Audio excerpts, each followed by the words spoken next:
10분 돌아보기입니다. 에스겔 44장을 보시게 되면 하나님께서 새로운 성전의 비전을 에스겔에게 보여주시면서 제사장이 구별해야 될 것을, 거룩해야 될 것에 대해서 이야기하고 있습니다. 그럼 예수님께서 하늘나라를 시작해 주셨는데 그 이후에 사는 사람들, 저희들에게 있어서는 누가 제사장일까요? 그것은 성경 본문에서 정확하게 이야기하고 있습니다.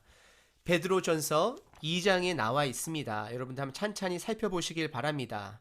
너희도 산돌같이 신령한 집으로 세워지고 예수 그리스도로 말미암아 하나님이 기쁘게 받으실 신령한 제사를 드릴 거룩한 제사장이 될지니라. 제사장이라고 이야기를 하고 있습니다. 그리고 9절에 보시게 되면 그러나 너희는 택하신 족속이요 왕 같은 제사장들이요 거룩한 나라요 그의 소유가 된 백성이니 이는 너희를 어두운 데서 불러내어 그의 기이한 빛에 들어가게 하신 이의 아름다운 덕을, 하나님의 선하심을 선포하게 하려고 하시기 위해서 우리들을 제사장으로, 왕같은 제사장으로 그들의 소유된 자들로서 하나님께서 불러주셨다라는 것입니다. 그러면 제사장이라고 하는 것은 이 시대에 우리가 어떻게 이해해야 될까요? 첫 번째, 누구든지 스스로 혼자서 누구를 통하지 아니하고 기도할 수 있다라는 것을 말하고 있습니다. 말씀을 보고 이해할 수 있다라는 것을 말하고 있습니다. 찬양을 드릴 수 있다라는 것을 말씀하고 있습니다. 예배를 드릴 수 있다라는 것을 이야기하고 있습니다. 우리는 누구든지 간에 예수님의 이름으로 제사장으로서 그것을 예배를 드릴 수가 있고, 그 예배라는 것도 확장해서 말씀드리면 우리 삶이 예배가 되므로 많은 사람들에게 하나님 아버지의, 예수님의, 성령님의 아름다운 덕을, 선한 것을 선포함으로, 말로, 행동으로, 마음으로 선포하는 목적이 있다라는 것입니다. 그럼 여러분들께서는 이런 질문을 하실 수도 있을 것 같습니다. 그럼 이 시대에 교회가 무엇이 필요하며 목회자들이 무엇이 필요할까? 필요합니다. 예수님께서 제자들을 만들어내시고 복음 사역을 이루어내시고 하늘나라에 올라가시고 성령님을 보내주셨습니다. 성령님께서 그 제자들을 통해서, 예수님의 길을 묵묵히 걸어가는 자들을 통해서 교회를 세워주셨습니다. 교회 안에서도 직분자들이 분명히 있습니다. 앞으로 1000년 이후에는 목사님이나 전도사님이랑 같은 단어가 아닌 다른 단어로도 불릴 수가 있습니다. 중요한 것은 타이틀이 아닙니다. 중요한 것은 공동체 안에 다른 역할이라는 것입니다. 예수님께서 하늘나라를 완성하시기 전까지는 우리가 받은 직책은 영원한 직책이 아닙니다. 예수님께서 오시면 모든 직책은 다 소멸됩니다. 저는 목사입니다. 여러분들 천국 가서도 저를 목사라고 부르실 건가요? 아닙니다.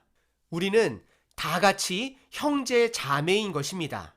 가끔 어떤 성도님들을 뵙게 되면 선한 마음이든 아니면 어떠한 마음이든지 간에 목사님이라면 무조건 섬기시는 분이 계십니다. 그것은 제가 조금 조심스럽게 말씀드리면 잘못된 마음입니다. 그러다 보면 사단에게 시험받아 넘어질 때가 너무나도 많습니다. 여러분들께서 목사님이라고 섬기는 것이 아니라 형제이기 때문에 섬기셔야 되는 것입니다. 그리고 교회 안에서 직책을 받으면 받을수록, 내가 능력이 있으면 있을수록, 권한이 있으면 있을수록 예수님처럼 섬기셔야 되는 것이 저와 여러분들의 모습이 되어져야 합니다. 그럼 교회 안에서 목사님의 역할이나 전도사님의 역할은 무엇이 돼야 될까요? 먼저 결론부터 말씀드린다면 지금 이 시대의 목사님들은 현재 공동체의 영적인 문제점을 민감하게 파악하고 말씀으로 양육하고 가르쳐야 된다라는 것입니다. 복음서와 사도행전과 바울의 서신서를 보게 되면 바울이 복음을 붙들고 이곳 저곳을 다니면서 하나님의 나라를 선포하고 가르치고 제자를 만들어내는 가운데 교회가 세워지는 것을 보게 됩니다. 그러한 교회들 가운데 많은 문제점들을 바울이 듣고 때로는 편지로, 때로는 재차 방문으로 그들에게 복음으로서 다시 권고하고 쓸 수 있도록 하는 것이 지금 현재 우리 목회자들이 해야 되는 것입니다. 더 나아가서 예수님 사역의 기초는 예수님 스스로 본인이시고요. 예수님 사역의 방법의 기초는 제자입니다. 사복음서를 보시더라도 예수님께서 제자들을 만드는 내용이십니다. 가르치시는 내용입니다.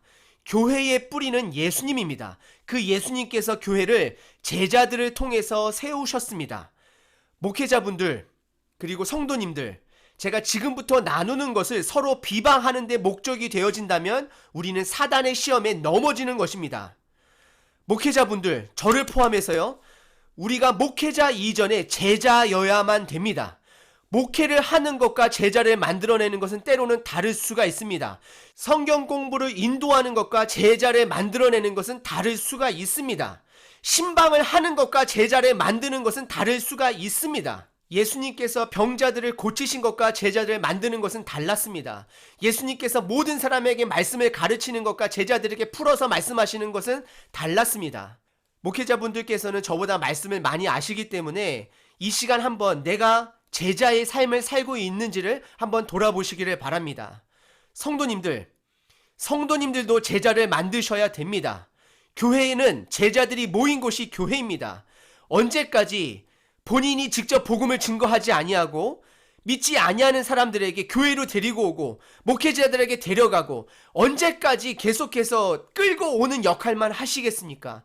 하나님께서는, 예수님께서는, 성령님께서는 여러분들 스스로가 제자의 삶을 살아내고 그 삶을 그들에게 가르쳐 지기를 원하시고 계십니다. 그런 공동체가 힘 있는 교회입니다. 제자들이 많은 교회가 힘이 있는 교회입니다.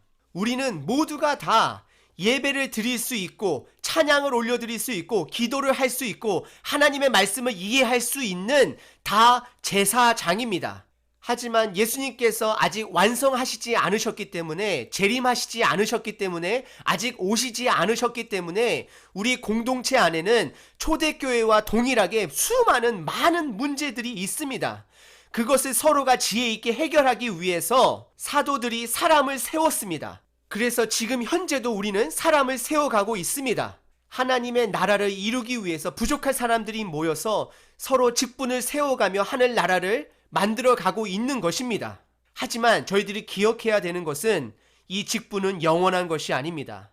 그리고 두 번째는 모두가 다 제자의 삶을 먼저 살아내고 그것을 살아야 되는 것입니다. 여러분들 사도행전에 사도들이 처음 세운 직분자들을 한번 살펴보시기를 바랍니다. 그들의 직분은 복음을 전도하기 위한 직분이 아니었습니다. 그럼에도 불구하고 스데반 집사님과 같이 복음을 증거하다가 죽은 자들이 있습니다. 왜 그랬을까요? 제자들이 먼저 되었기 때문입니다. 여러분들, 우리는 다 제사장입니다. 그리고 서로가 다른 직분을 가지고 하늘 나라를 한 마음으로 섬기고 있습니다. 그리고 우리는 모두가 다 제자가 먼저 돼야 됩니다. 혹시 여러분들께서 제자의 도를 배우시고 싶으시면 성경 말씀 누가복음과 사도행전을 한번 천천히 묵상해 보시는 저와 여러분 되시기를 축원합니다.